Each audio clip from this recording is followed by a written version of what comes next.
We've been here before, fighting the problems that fight back.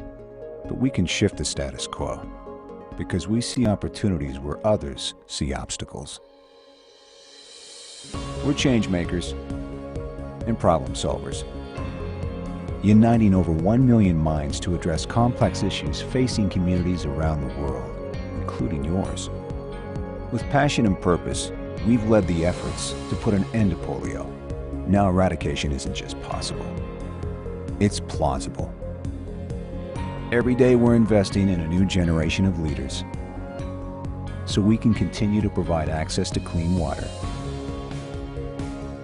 tackle global health concerns, support education, and build the foundations of peace across borders. We're working together as partners and professionals while making friendships that last a lifetime. We're Rotary, and there's no limit to what we can do.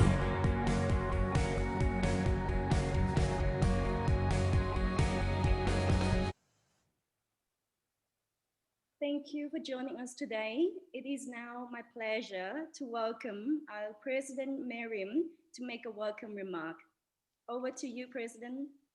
Thank you, Shanti. I'm delighted to be here to welcome you to another of our membership seminars, Building Resilience and Mindset in Rotary. Shanti Dabu and her team have shown what it is to power through with resilience and a positive mindset, especially in this period of COVID. And they have lifted the spirits of all of those they have touched during lockdown, channeling positive energy wherever they go. They've used that positive energy in their Rotary commitment to make a better world and to shape a better future. I'm delighted to make some welcoming remarks this session and look forward to hearing from firstly Nina Hunter, who has been a staple of working in the Rotary background. And in fact, she's not the first speaker. The first one will be Cynthia Edgell, who welcomed me into the Rotary Club and has been an amazing role model of dignity and calm. David Alley, who has been a consistent presence, and Elena Unibere, who has shown enormous fortitude. In this session, I know you will be intrigued and inspired by the amazing stories of these Rotarians, understand the variety of ways to build resilience, and find out how your mindset makes a difference. I'll now hand you back to Shanti Dabu, who will introduce our first speaker. Thank you, President Miriam. It is now my pleasure to welcome our first speaker, Cynthia Edgell. I'm going to read out Cynthia's bio, just in case you haven't read our flyer. Cynthia joined the Rotary Club of Melbourne in 2005 after being inspired by a lunch presentation on the club's work with then Doniji, I hope I pronounced that right, people in Arnhem Land. At the time, she was looking for some way to use her skills and energy to give back to the community. She was working as a life coach with people who were looking for purpose and meaning in their life. This rewarding role was the natural extension of her previous experience. Trained as a speech therapist and after working in Tasmania and overseas, her formative position was at Melbourne's Royal Children's Hospital. Her speech pathology, as it became known, was part of a psychiatry, sorry if I pronounced that wrong, a large multidisciplinary department where members worked as a team and the whole child and family were considered. This provides an invaluable learning situation in a premium pediatric setting. After 17 years there, 13 in charge, Cynthia made a giant leap into the financial world. Here, her role in a client service was dealing with people and their concerns about their investments. In addition, she spent her weekends working on her small vineyard, acquiring a whole new skill set and small business exposure. All this experience prepared her for her hugely rewarding final career in life coaching, simply helping people to be their best. It also enabled her to feel she had some skill to bring to Rotary. Thank you, Cynthia. Over to you. Thank you, Shanti. Well, 2020, what a year. For most of us, the world over, there's been none like it. We're all in the same boat. We've all been tested in ways undreamt of, affecting every part of our lives. In Rotary, we've kept going brilliantly. The convenience and efficiency of online meetings have kept the wheels turning. But I believe we missed the oil, companionship, personal contact, friendship, knowing where people are at, how they are, what's going on in their lives. This is the basis of effectively working together. Isn't that why we joined? In contrast to most people, I've been extremely lucky. Lockdown was like a holiday. I retreated to the country with my partner away from the strictures of Melbourne. We had a big garden, plenty of firewood, rooms of books, and every electronic device to keep us in touch and entertained. We had no responsibilities and no call on our personal. Sorry, Cynthia. Sorry to interrupt. We cannot hear you clearly. Can we? Should I speak louder? Yes, please. Yes, speak louder, Sorry. please. However, I'm aware of the challenges so many had to face. Working from home or no work, homeschooling, social isolation, living in a confined space, concern about finance, etc., etc. They have my awe and my sympathy. Is that better sound, Shanti? That's better to me. Good. Yep. Resilience is defined as the capacity to recover from difficult life events, to bounce back and to grow despite life's downturns. Resilience is what we need to get through. Catherine King, a psychologist, outlines 7 skills of resilience. They are tools and mindsets that people and Rotarians can use to maximize their own resilience and take with them into life after the pandemic. Firstly, cultivate a belief in your ability to cope. Be positive. Stay connected with your sources of support. We need a tribe like Rotary. Keep in touch. Talk about what you're going through. Don't bottle it up. Be helpful to others to reduce any of your own feelings of helplessness. Number 5, activate positive emotion. Be optimistic. Have a glass half full attitude. 6, cultivate an attitude of survivorship. And lastly, seek meaning. What have we learned? What other situation could we apply it to? I believe one of the most important aspects of resilience is self-awareness, the capacity to know your strengths and believe in your abilities, as well as to notice negative behaviours and patterns and see how they get in the way. Personal coaching is about helping people find their own answers. It's about developing self-awareness and moving forward. The past is not relevant. We start with 3 questions. Firstly, where are you now? That's easy. Secondly, where would you like to be? Some people might need help in thinking about that. And the third one is, how could you get there? Most people don't know, they're stuck, and that's why they're here. I'll illustrate this with a client. Mike, was at 31, was a waiter in both senses of the word. Since dropping out of architecture, he had worked as a waiter for 13 years, waiting to find his creative niche. Blocked by a victim mentality and harsh self-criticism, he further sabotaged himself by doing Sudoku and crosswords for up to 3 hours a day.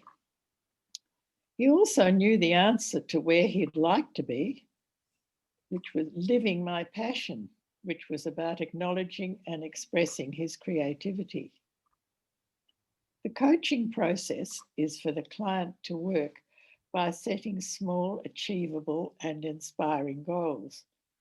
These provide a structure to select a starting point and commit to actions to be carried out each week. One of Mike's goals was to dispose of his unregistered car, which was collecting fines in the street. With questioning, he worked out where he would need to begin and committed to taking the first step.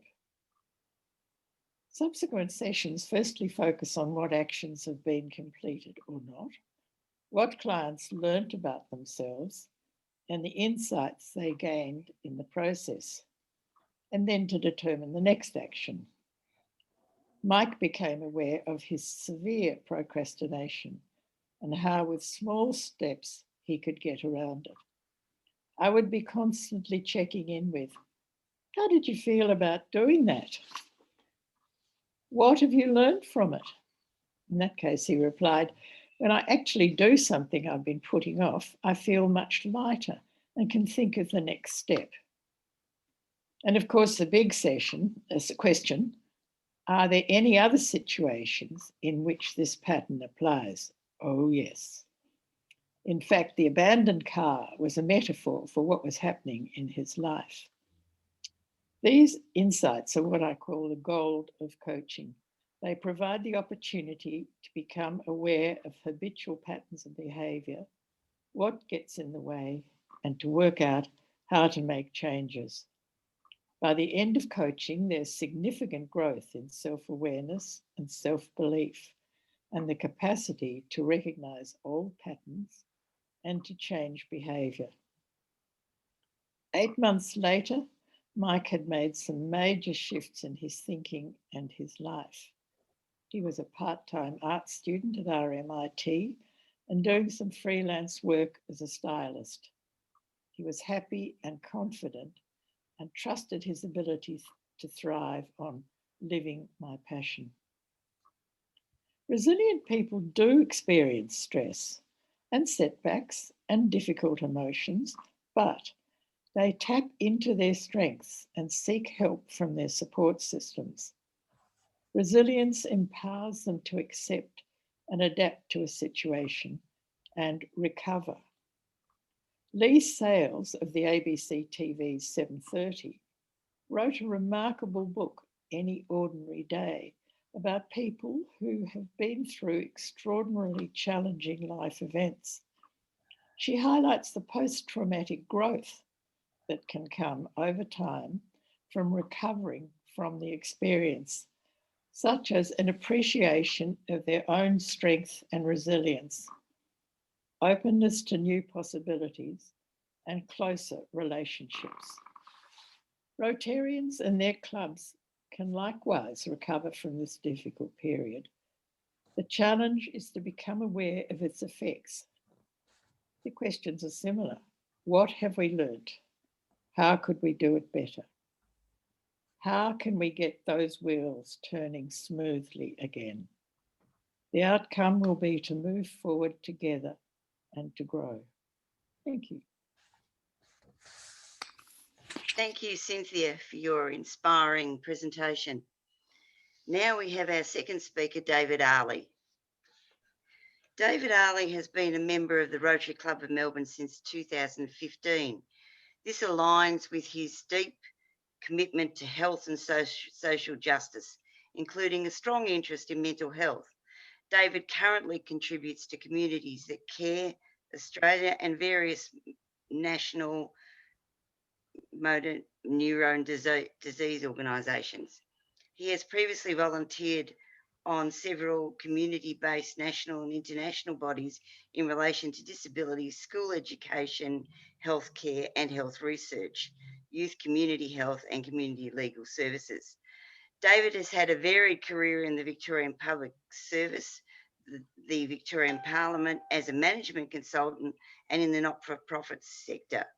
He's currently CEO of IPAA Victoria, the peak association for professionals across the public sector. From 1st of March, David will commence as CEO of MND Australia, this national body for people with motor neurone disease, which advocates and promotes optimal care outcomes for people with MND and enables research that will identify the cause and lead to better care, control, and ultimately a care for motor neurone disease. Over to you, David. Thank you, Christine, for that welcome. Can everybody hear me? Can I have a thumbs up if you can hear me? Oh, good, excellent. Thank you.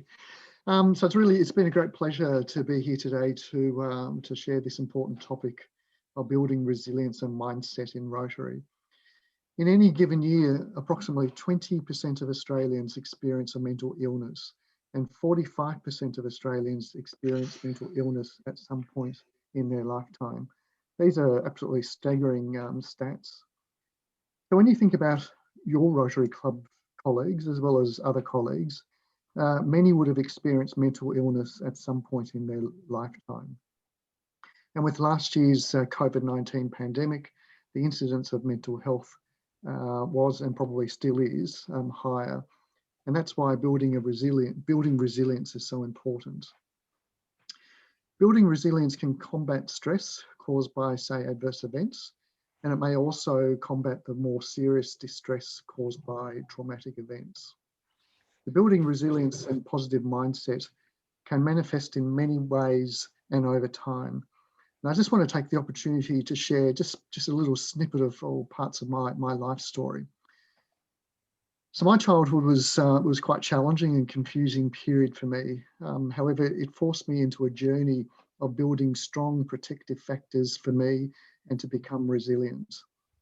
Without going into detail, several times during my childhood, I wrestled with some difficult inner choices.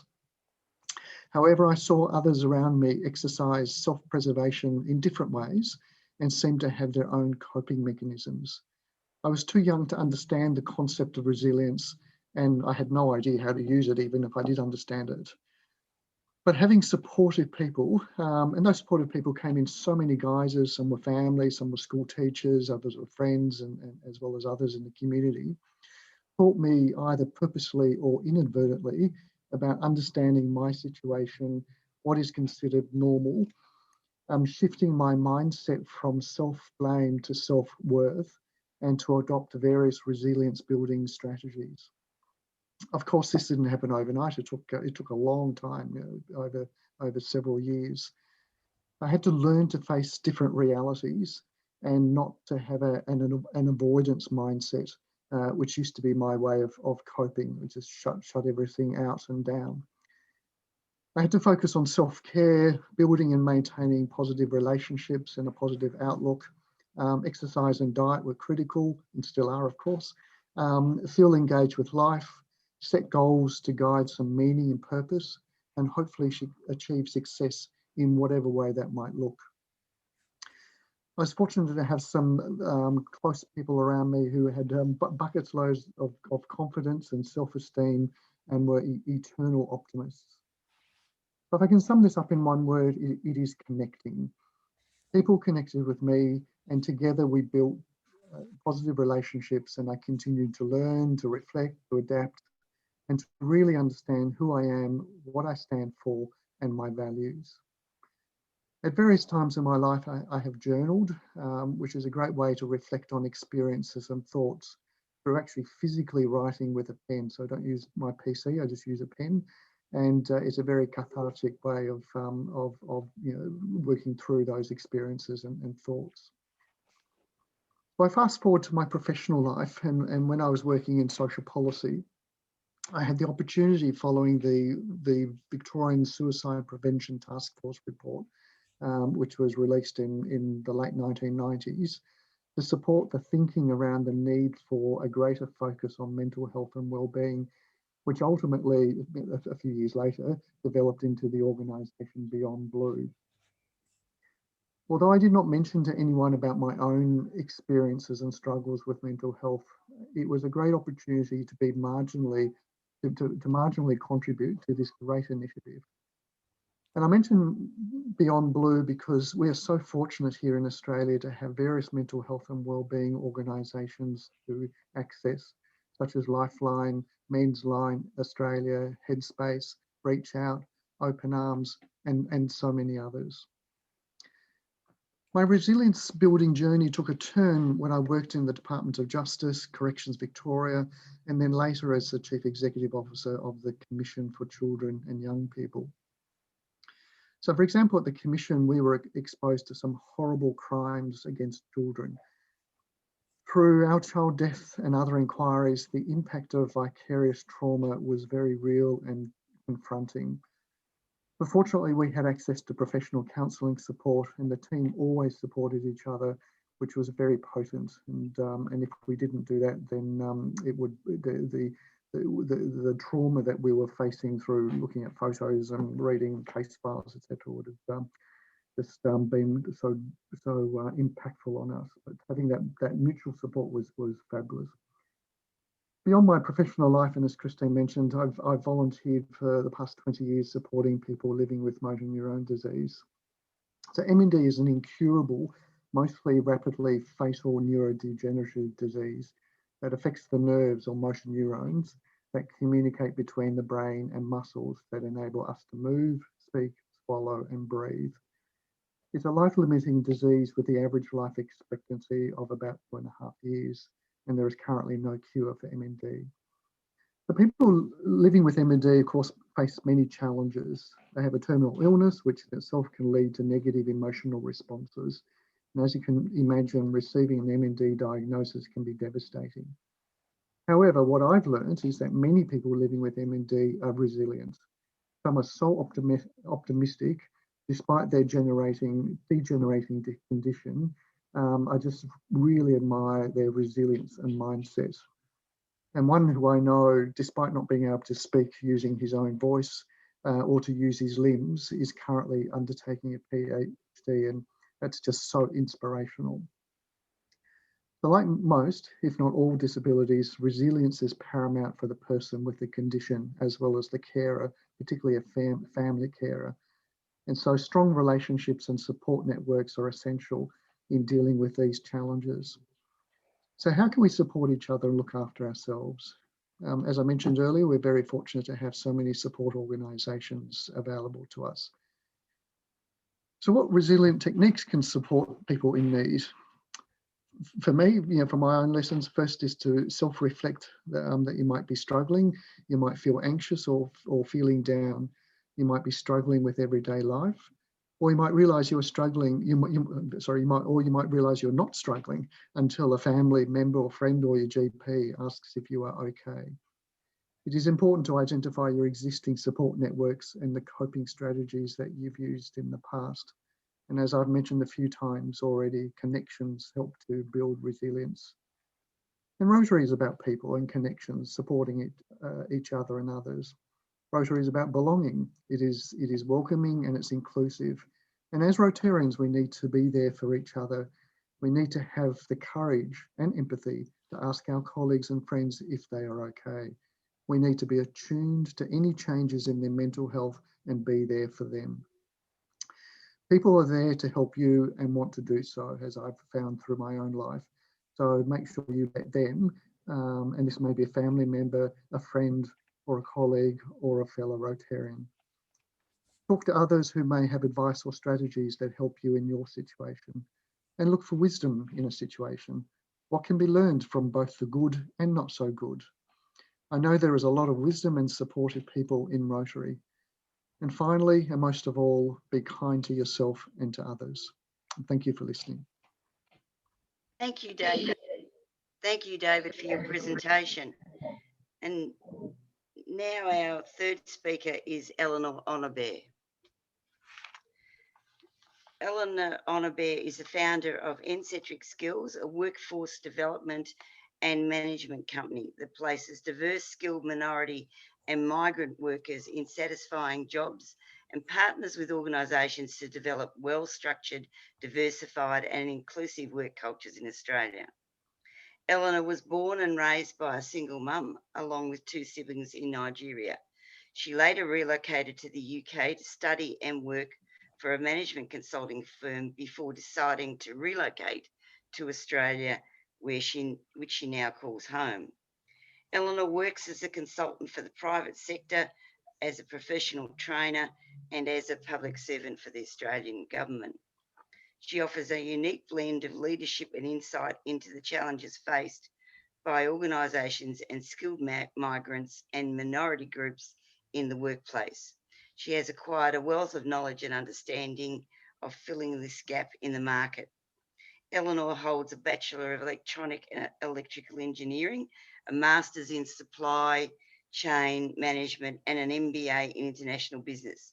She has also recently concluded the Oxford Executive Leadership Program from the Sayed Business School of Oxford University, and is currently actively involved in developing a social enterprise collaborative digital platform which seeks to resolve insularity in communities and improve newcomers and empower newcomers and migrants.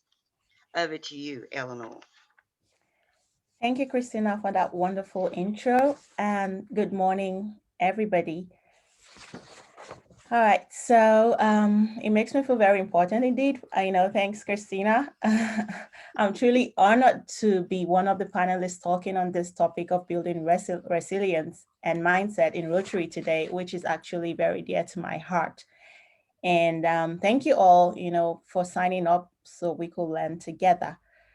So my name is Elena Unibere, as have been introduced just now, and I'm a proud and single mother of 2 in my early 40s. All right, so jumping straight to the topic at hand. Without any, a lot of my panelists have said a lot of things, so without any need to reiterate what everyone has said, I would like to briefly touch on this topic from my own perspective as a Black independent woman and a minority woman, and from my experiences having been privileged to have traveled back and forth between several continents. So, what does resilience mean to me? And how have I been able to build resilience and a positive mindset over the years? It is safe to assume that we all know that resilience is the process of adapting well in the face of adversity, trauma, tragedy, threats, or significant sources of stress, such as family and financial stresses, or health problems, or workplace issues, even the current pandemic. And mindset, on the other hand, is the way our minds have been conditioned to think. Majority of us have experienced one form of trauma or another in our lifetime and have reacted to them in different ways. Those of us that have come out on top have developed coping strategies that work for us. So therefore, how can we successfully implement similar strategies on a larger scale in Rotary, perhaps that work for us as an organization? How do we make Rotary a place where everyone feels welcome and included? A fun place where everyone is eager to learn, where everyone is eager to collaborate and contribute and give back to our communities. I would like to quickly share some tips that have worked for me, and I believe, if properly adopted, can make a difference in our individual lives, and as it has made a difference in my life. Before we begin to adapt and build a resilient mindset, we need to rid our minds of toxicity in order to create space for adopting new learnings. So I'll go ahead and read I've got 5 tips here. So tip number one is self-awareness. By having a clearer understanding of myself, my strengths and my weaknesses has enabled me to master my personality and understand others, and therefore I'm able to respond better to them. In business school, we learned about SWOT analysis for organizations. That's the strengths, weaknesses, opportunities, and threats. So how are we able to look at ourselves individually? What are our strengths and weaknesses? How do we map this and align it to the opportunities that our strengths present and the threats that our weaknesses brings to us, and be able to subdue these threats and enhance our strengths? Tip number two is mindfulness.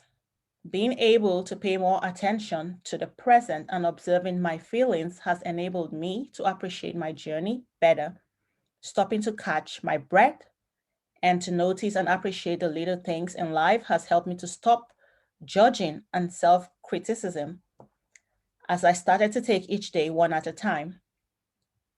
This leads on to tip number three, which is self-care. Understanding myself has better enabled me to make better decisions, to take care of myself, and to have a more positive outlook on life in general. Putting myself in the equation when making decisions as opposed to putting myself last has resulted in better decision making, better sleep, health, and better productivity at work. And adopting a healthier lifestyle like eating healthy, keeping fit, and living healthy. Tip number four is positive relationships. Finding true connections with people who support me and are supported back has been a real deal breaker for me in the past few years. I have found supportive connections in my church, however. So finding connections that work for you would lead to a happier lifestyle and a more fulfilled life. And lastly, tip number five is purpose. Purpose is a recognition that we belong to and serve something bigger than ourselves. Our purpose helps to shape our mindset and attitudes, and the attitudes we have towards other people, even the events that we experience in life. We can find purpose in our faith, in our families, in a political party, being green, or being part of an organization like Rotary. So next slide, please. Before I hand over to the next speaker, I'd like to encourage everyone to also get a copy of The Australian Daughter-in-Law, which is my memoir, a book I published last August. This book talks more in depth about experiences and struggles as a Black professional woman living down under, and various traumas I have experienced from a child growing in Nigeria to schooling in the UK and eventually being accepted in the Australian working force demographic. How was I able to strike that balance between authenticity and flexibility and still remain true to my values? I believe this book will greatly impact your lives. As the saying goes, some things are better written down and read than spoken. Thank you.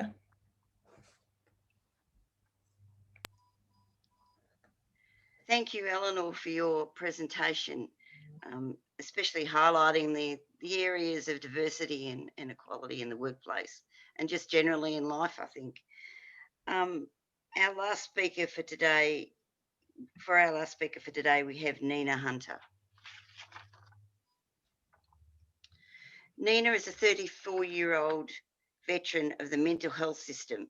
She qualified as a psychiatric nurse and built a career in both private and public mental health, in child and adolescent psychiatry, both inpatient and community mental health.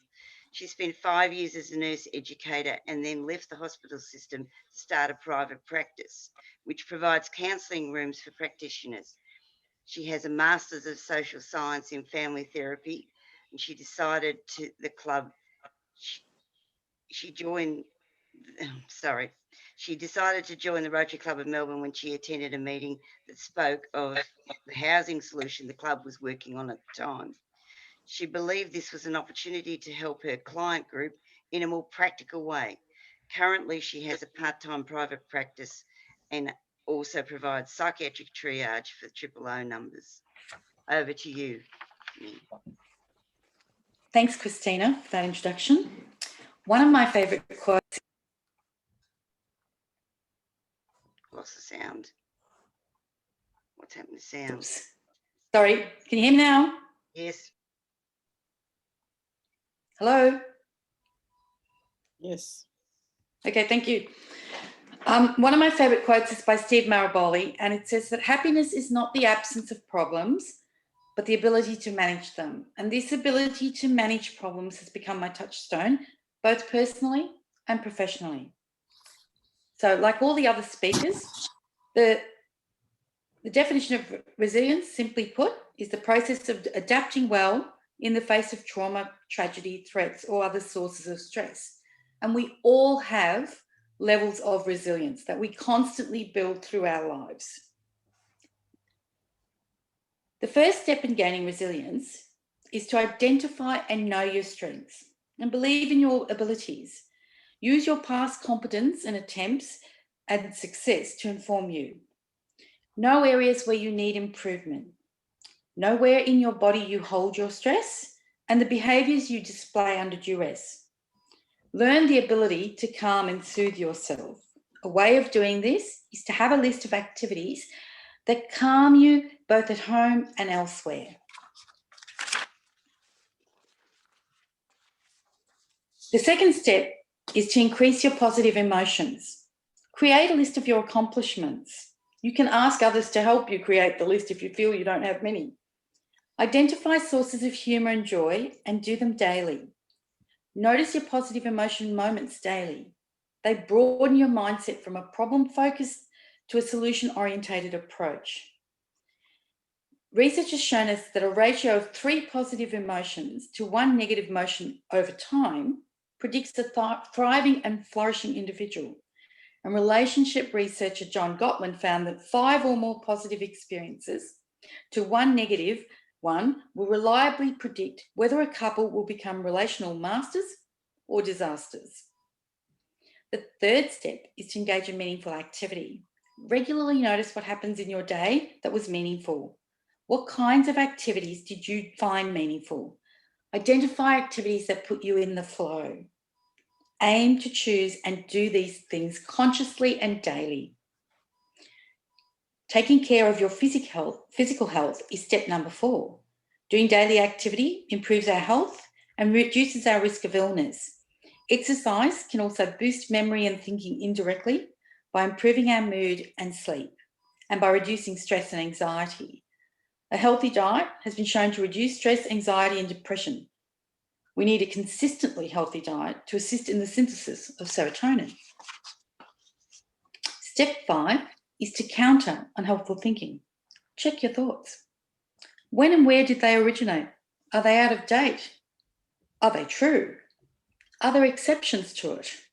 Check your narrative. And as David said, journaling is a wonderful way to see how you're going, to check in with your story and to also gain clearer perspective.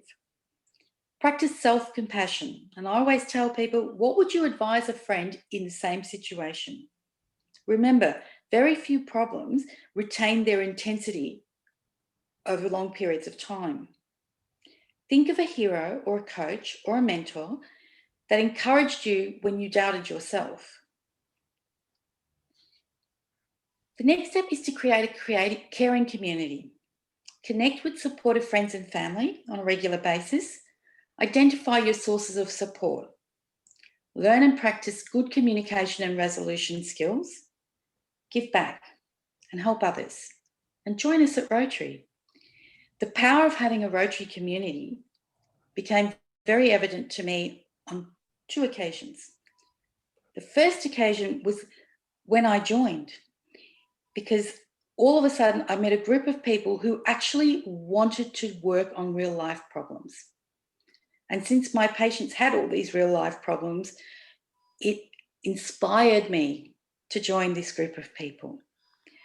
The second time this happened was when my husband became unwell. and spent a year fighting cancer. During this time, I felt warmed and very grateful to the many Rotarians who rang me on almost a weekly basis. I thought they had a roster going, to see how we were going. I couldn't attend a lot of meetings, but was able to keep connected by attending the pulling apart of our new office, some meetings. The ability to join in when I could and being able to stay in touch via the bulletin, the minutes of my committee meetings and the people who rang made this difficult time so much more bearable. Whilst nobody could do anything for us, because all we could do really was worry, to know that there were people there who understood our difficulty and gave up of their time to think about and contact me was very heartening. And I have to say, it made returning back to the club when Tom won his fight with cancer very easy. Know when to ask for help. If you think you need help, seek it straight away. Hearing the way others have solved problems helps us to build our portfolio of solutions. I have a little book, well, it's grown to a few little books, where I write down how people solve their problems and what questions they ask themselves. It's intriguing. Books and articles can also help here. And remember always that there are also professionals waiting to assist. You can get help from a variety of sources. The first one would be your GP, who can refer you to the appropriate provider. There are helplines all on the government website. The internet has good sources. I would recommend the Better Health or the healthcare ones. And always, if you get past that stage, you can always ring 000. Thank you for listening, and I'll send you back to Christina. Thank you, Nina, for your presentation with many practical skills for people to improve their resilience. Shanti, do we have any questions in the chat box? Yes, thank you, Nina. Thank you, Eleanor, and thank you, David. Thank you, Cynthia. What an amazing presentation. We do have our own President Miriam pose a question in the chat box, but can I please ask everyone joining us today, again, thank you for joining, spending Sunday with us. If you have any question, please put it on the chat box or put your hands up. I will spotlight you. So I'm just going to spotlight President Miriam. If you can ask our speakers directly your question, please. Oh, you've put me on the spot, Shanti. The team all mentioned self-awareness. Do any of you have any tips on how to be self-aware? And what are the signs of lack of self-awareness? Can I answer? Can I have David? Yeah. Okay. Nina. Okay, I'll answer first. I guess tips on being self-aware often involve conversations with others where they give you honest feedback. So you have to sort of trust the person that you can speak your mind and they will be honest back with you.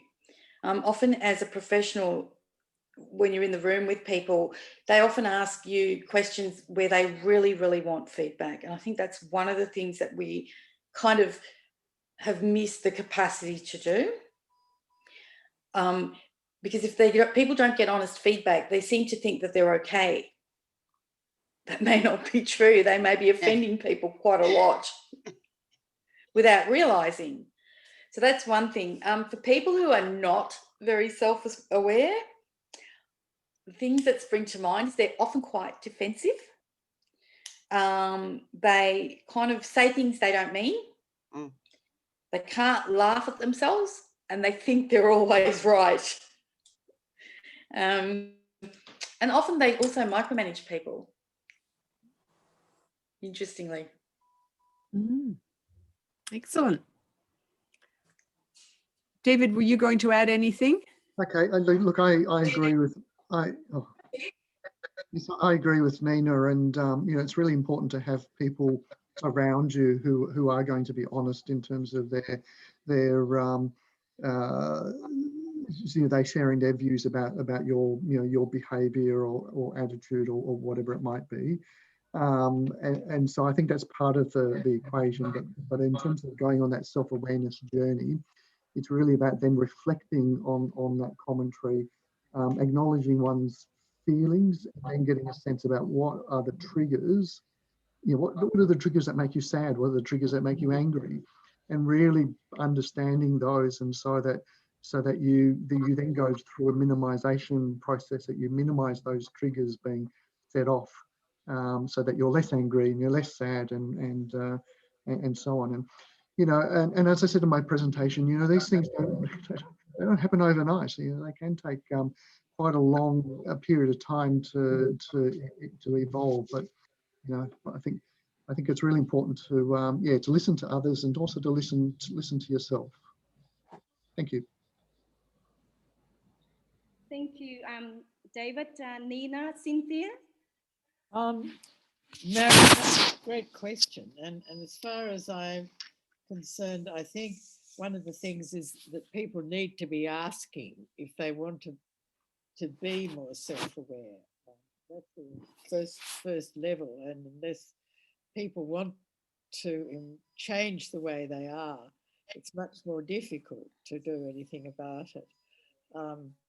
So from my point of view, I'd be always asking the questions about what are you noticing? How did that go? What was the difference between before and now? And trying to make them think more carefully about what's going on.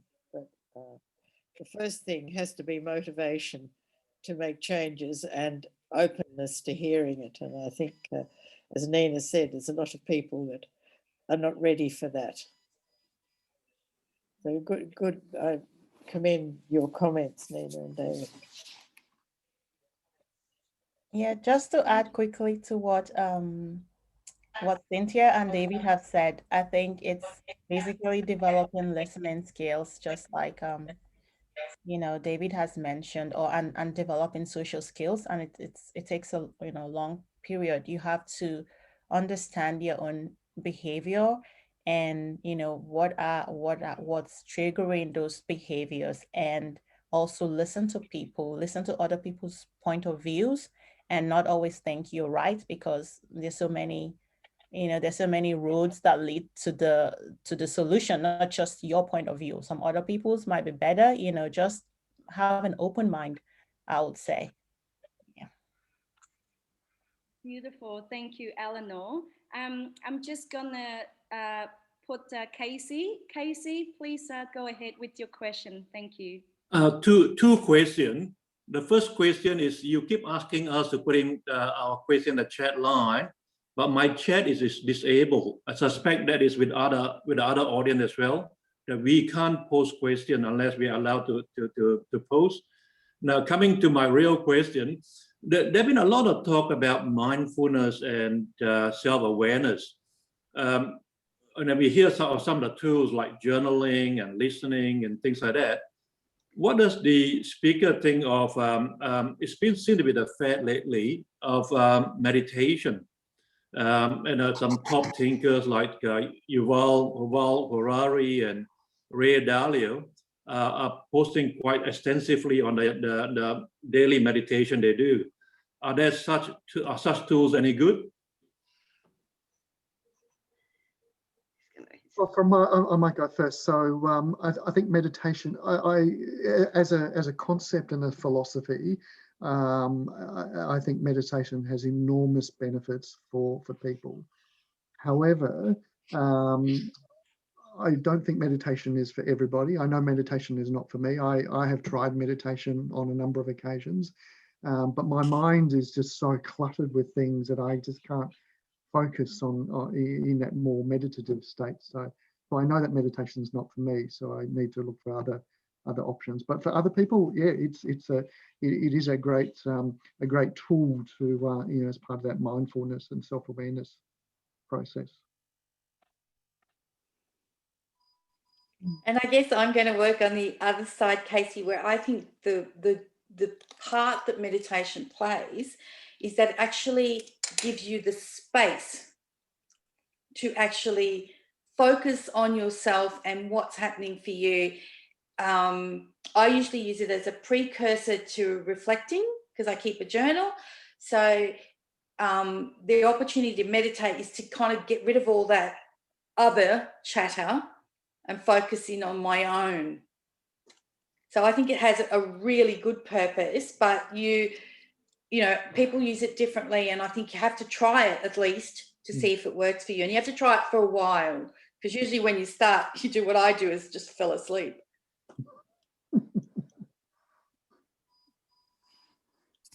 Thank you, Casey, for your questions. And again, my apology if you cannot pose the question in the chat box. Put your hands up and I will add you into the spotlight. I've got an anonymous question here to everyone, to all our speakers. How has COVID and lockdown impacted us? Cynthia, would you like to go first?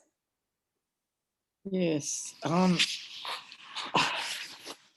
Well, we're all individuals, and I guess it's affected us all individually. And of course, ranging from the lovely, easy time I had down to the most terribly difficult time that a lot of other people have had, then the effects will be variable. I think you know, what I tried to focus on was to try and build up your resistance and notice what's happening. But I fear that some of the effects are going to be quite long lasting, and it's going to be important for people to notice what has happened to them and how they're feeling all the time.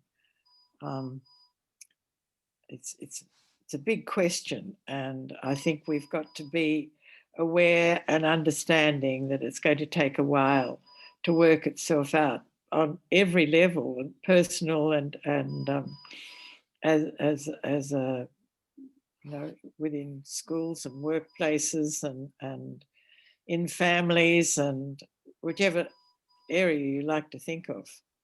So I guess that's really what a lot of what we're talking about today. Yes, thank you, Cynthia. Anyone else would like to answer that question? David, how has COVID impacted you? In terms of me personally, I have to admit not much, because it's really, I've just had to, like other people, had to adapt to the situation. I mean, it's not great, but you know, it is about adapting. But then when I think about it, I manage a team of people who, you know, were at one end of the scale. People were like me, where you know, we're just adapting to do things differently, right through to a couple of the team members who were impacted so significantly in terms of their mental health. And even though we put a lot of interventions in place to support the whole team, and then additional interventions for those who were really struggling, it was difficult for a number of the team, and I agree with Cynthia that, you know, for some people this is going to be a long-term impact. It's going to take some time for them to get back to where they were pre-COVID. I guess, and can I answer that question too? So my business actually imploded because I rent rooms to clinicians and the government brought in telehealth so people could work from home. So that, you know, having a premise that needed to be paid for without people actually utilising it, I actually rejoined the professional workforce part-time to cover the cost. So that's on that personal level. From a professional level, the amount of people that have rung OOO over the period of COVID with mental health issues has slowly increased and increased. And it's very hard to get referrals to a psychologist. Like, you know, we're saying get help, but at the moment, a lot of psychologists' books are shut because they've got so many clients. So getting help is getting harder. But I actually personally enjoyed lockdown because I got to spend time at home, and I'm a real homebody, so I like that part of it. Thank you, Nina. We've got John. John, would you like to share your question with our speakers, please? Yes, and I'm not directing it to anyone in particular, but I'd be interested in thoughts. I think it's been very helpful to talk about mindfulness, and certainly I'm noticing, just observing people that I have contact with, the level of mental anxiety is really up. And I just wonder, you know, again, some of them I think have almost gone over the edge, and quite concerned about some of my friends who normally cope quite well. But is there a degree to which we overexpose ourselves to what's actually happening in the world, to the degree that the anxiety rises? Like, I know a lot of people are really obsessed with American politics at the moment, for example, and I don't think it's helping them at all. I think they'd be better to just leave it alone. Is there a danger that we get overexposed in this age of media to everything that's going on, and it's actually lifting the level of anxiety? Very good questions. Anyone? Yeah, I'd like to quickly answer that. Yeah, so I used to be you know, very much into American politics myself, and I just, you know, discovered, oh no, this isn't healthy. Like, even before, you know, the president-elect was inaugurated, I just switched off, I tuned off. I stopped communicating on social media about that specific topic, you know, just to get my sanity back and focus on what's important. So I think social media has really been a big factor in the level of anxiety, you know, everyone is experiencing. And if people can, you know, take time to tune out and, you know, and step out for a bit, take a breather, I think it will really help to reduce this anxiety. So that's my contribution. That's what I did, and it's really helped me. I guess too, John, that people, where you put your mind, where you focus your energy is going to make a difference.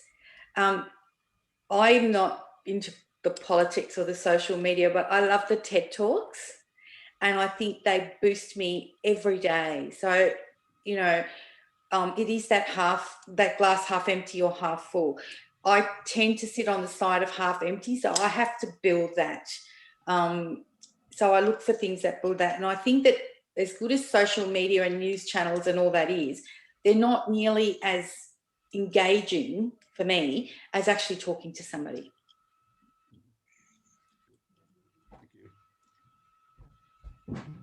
Thank you. David? Yeah, I think that was an excellent question, John. And unfortunately, with the algorithms that are used for social media, it does perpetuate that you get the same slant of the news. I do know some people who have deliberately opted out, or sorry, tried to opt out of any social media or media. But interestingly, one of the things that's been impacting on them going back to social media is the FOMO, you know, the fear of missing out. And we've now sort of becoming more hardwired that, you know, if we're missing out on something, then, you know, we then start become anxious about that. So I think it's about how, taking Nina's point, where is that sweet point in terms of what is that distraction, whether it's a TED talk or something else that helps to rebalance yourself from some of that negative news. Thank you, David. We've just had 12 o'clock now. Cynthia, would you like to add to that? No, I think those very wise comments. I've been, as my niece calls it, a Trump guzzler for far too long. And it's a huge relief not to have to worry as much. But I think, again, it depends on what it does and how it makes you feel. So those techniques that have been so helpfully described are really useful to help people change what they're doing. Thank you, Cynthia. I'm now going to, okay, we've got one last question, then I will pass it on to our MC, Christina. Hold on a second, Christina. May I please ask Pee Wee to just one last question? I'm just asked to unmute. You have to unmute. Pee Wee, go ahead, just one last question. I cannot hear you. Pee Wee, we cannot hear you. Sorry, Pee Wee, we cannot hear you at all.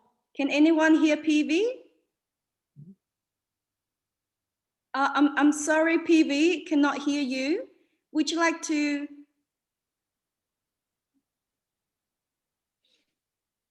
Okay, cannot hear you. I might have to come back to you. Maybe I might have to send you an email and have a chat with you outside. My apology. We cannot hear you. I'm just going to pass it on because it's 12 o'clock. Christina, our MC, is going to make a closure remark. Thank you, everyone. Thank you, Shanti. I would like to thank all our speakers for their inspirational presentations today, President Marion and our audience for joining us. If you're watching us, I hope you have enjoyed our event on resilience and mindset in Rotary. All our lives have certainly been challenged in the last year, and resilience is part of the way of getting through that, I think. But I hope our speakers have presented you with some ideas and tips on how to develop more resilience in your life. It's been a pleasure to be your MC today. Thank you, and please enjoy your Sunday. Thank you, everyone, for joining us. Thank you. Thank you. Bye.